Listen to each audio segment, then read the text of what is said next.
여러분 안녕하세요, 베리스입니다. 두 번째 영상으로 돌아왔습니다. 원래는 두 번째 영상부터 여러분들과 퍼스널 컬러의 이론에 대한 걸 하나하나 차근차근 알려드리려고 했었는데요. 하나하나 다 할 겁니다. 그런데 제가 오프라인이나 온라인 블로그에서도 마찬가지고 공통적으로 물어보시는 것들이 굉장히 많았어요. 그래서 퍼스널 컬러와 관련된 5가지 공통된 질문을 먼저 해결해 볼게요. 첫 번째, 퍼스널 컬러는 변하지 않는다. 느늪? 아니요. 단호하게 아닙니다. 지금 영상을 보고 계신 분들 중에도 퍼스널 컬러 진단을 경험하신 분들이 있고 아직까지 퍼스널 컬러 진단을 어떻게 받아야 하냐 헤매고 있으신 분들이 있을 거라 생각합니다. 중요한 건 퍼스널 컬러를 한 번 받았다 할지라도 평생에 있어서 나의 퍼스널 컬러는 변해요. 왜냐면 여러분 생각해보세요. 나이를 먹을수록 멜라닌 색소도 달라지고 몸속에 헤모글로빈 수치도 달라지고 어떤 다크가 생기기도 하고 또 예전에는 없었는데 푸른 기운들이 조금 생기기도 하고 이렇듯이 얼굴의 신체 색상을 만드는 여러 가지 요인들이 세월이 가면 갈수록 바뀌기 때문에 퍼스널 컬러도 변할 수밖에 없는 거죠. 그래서 이번에 어떠한 타입으로 진단을 받았는데 다시 없어. 내 평생 컬러야. 이게 내 영혼과 같은 컬러야. 내 짝을 찾았어. 그렇다 할지라도 퍼스널 컬러는 변하기 때문에 주기적으로 자신의 퍼스널 컬러 타입을 확인해 보시는 것이 좋을 것 같습니다. 두 번째 질문. 그런 게 있었어요. 나는 진단받고 나면 내 베스트 컬러만 사용할 수 있다? 그럴 리가. 아니 근데 겨울에 다크 나온 사람들 여름에 어떻게 해야 된다는 소리야. 말이 안 되잖아. 어쩌죠 그래 한 거야? 그러면 어떡해요 여러분. 옷집이랑 화장품 가게 다 망해야죠. 여러분, 우리는 다양한 TPO 속에서 살아가고 있습니다. 어떻게 그 일부분인 요만큼의 그 컬러들만 사용하면서 살 수가 있겠어요? 그렇지 않습니다. 저를 예로 들면 가을에 라이트 그레이시 톤이 저의 베스트 컬러예요. 나중에 우리 톤 얘기하면서 자세히 짚을 부분인데 이 라이트 그레이시의 톤을 설명을 드리자면 명도는 중고 명도로 조금 밝고 채도는 아주 저채도라서 탁도가 돋는 색입니다. 상상이 안 되시면 여기 컬러들을 참고하시면 돼요. 중요한 건 이 라이트 그레이시 컬러들을 저는 강의를 하거나 혹은 대중들 앞에서 어떤 영향력 있는 얘기를 할 때 쓰기에 조금은 파워나 임팩트가 떨어지는 색이라는 거죠. 그렇습니다. 결론은 저도 제 베스트 컬러는 있지만 그 컬러를 제가 일하는 곳에서 가장 많이 활용할 수는 없다는 거예요. 저뿐만이 아니라 모든 사람이 똑같다는 거. 정말 다행이지 않습니까, 여러분? 그래서 색을 사용할 때는 내가 지금 어떠한 상황에, 어떤 시간대에, 어떤 장소에서 누군가를 만날 것인가가 가장 중요해요. 그게 먼저 정해지고 나서 여러분들이 사용할 컬러에 따라 내 얼굴과 신체색을 보완을 하신다면은 얼마든지 컬러를 다양하게 활용하실 수 있어요. 이 두 번째 질문과 관해서는요, 앞으로 제 베리스 컨설팅 하우스 채널을 통해서 다양하게 접할 수 있어요. 지금 막 구구절절 설명으로 풀어드리는 것보다는 하나하나 영상으로서 확인을 해보시면 좋을 것 같아요. 기대하셔도 좋습니다. 다시 한 번 더 정리 드리자면 절대 내 컬러만 쓰는 것은 아니라는 거. 색깔은 다채롭게 다양하게 쓸 수 있답니다. 세 번째 질문. 이거 보고 닭발이라 하면 옛날 사람 요즘에 원어원 끄끄까까 끄끄. 죄송합니다. 세 번째 질문 좀 읽어볼게요. 퍼스널 컬러 진단을 하고 나면 메이크업 컬러가 가장 중요하다 라고 엄청나게 많이 물어봤었습니다. 네, 간단하게 답부터 말하고 설명드릴게요. 정답은 이번에도 NO. 메이크업 컬러 물론 중요하죠. 중요한데 그게 전부 영향을 미칠 만큼 제일 중요하고 그렇지는 않아요. 우선순위로 꼽자면은 세 가지가 거의 같은 맥락이라 보시면 돼요. 첫 번째가 상의 컬러입니다. 특히 그 상의 컬러 중에서도 이 V존이 굉장히 중요해요. 내 얼굴 바로 밑에, 즉 내 얼굴과 가장 가까운 넓은 면적에 어떤 색깔이 오느냐가 제일 중요하죠. 그리고 헤어 컬러. 헤어 컬러 당연히 중요하죠. 얼굴 바로 옆에 오니까 이만큼의 면적으로 이렇게 얼굴 옆에 굉장히 넓은 면적으로 차지하기 때문에 헤어 컬러의 베이스나 혹은 나에게 적합한 명도가 굉장히 중요해요.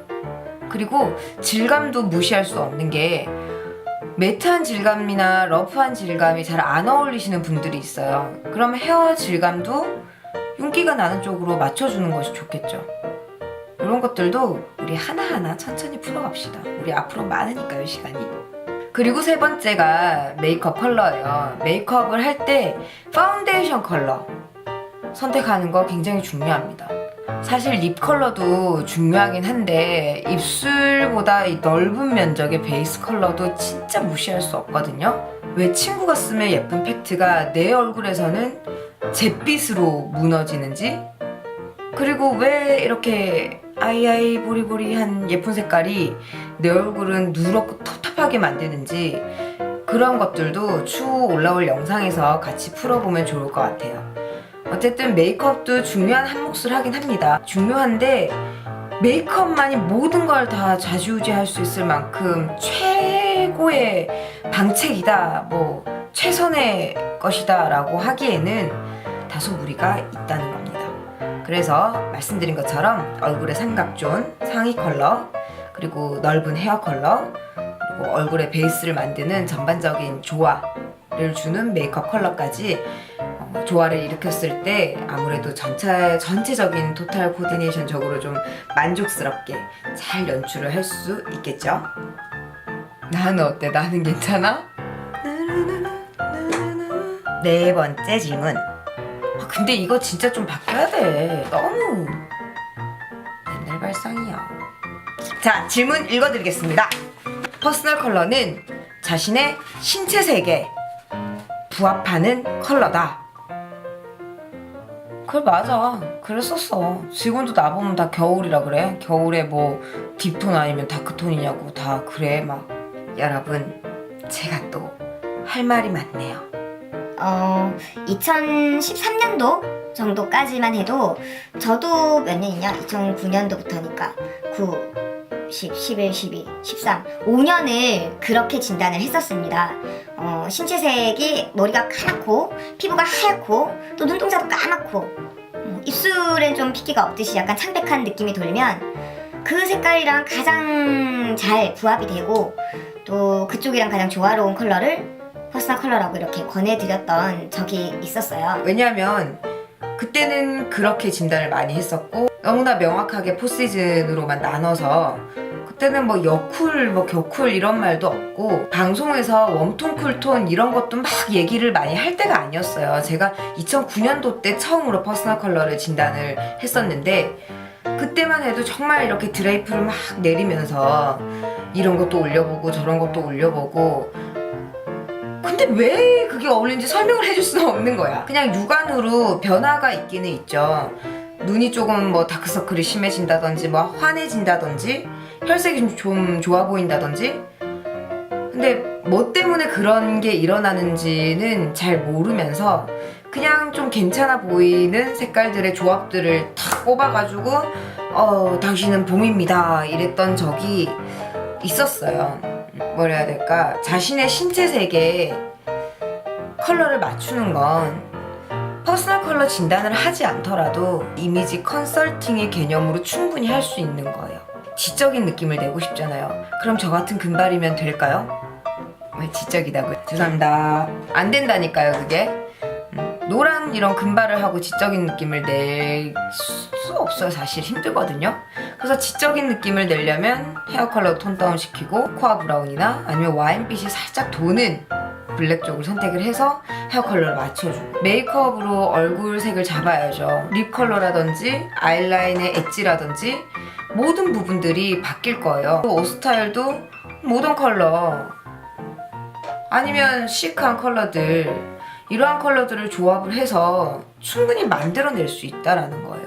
신체 색상만 보고 눈동자색도 이렇고 피부색도 이렇고 헤어 컬러가 이러니까는 옐로우 베이스 쪽이 가까워요 라고 하는 건 참 위험하다는 거예요. 정확하게 신체 색뿐만 아니라 얼굴형의 구조, 이목구비와의 상관관계, 피부 질감의 변화라든지 얼굴의 면적적인 변화, 밝기의 변화, 베이스에 따른 색감의 변화, 다양한 요소의 변화들을 집합을 해서 가장 좋은 효과를 줄 수 있는 컬러를 찾는 것이 바로 이 시대의 퍼스널 컬러가 아닐까라고 저는 정의를 내려봅니다.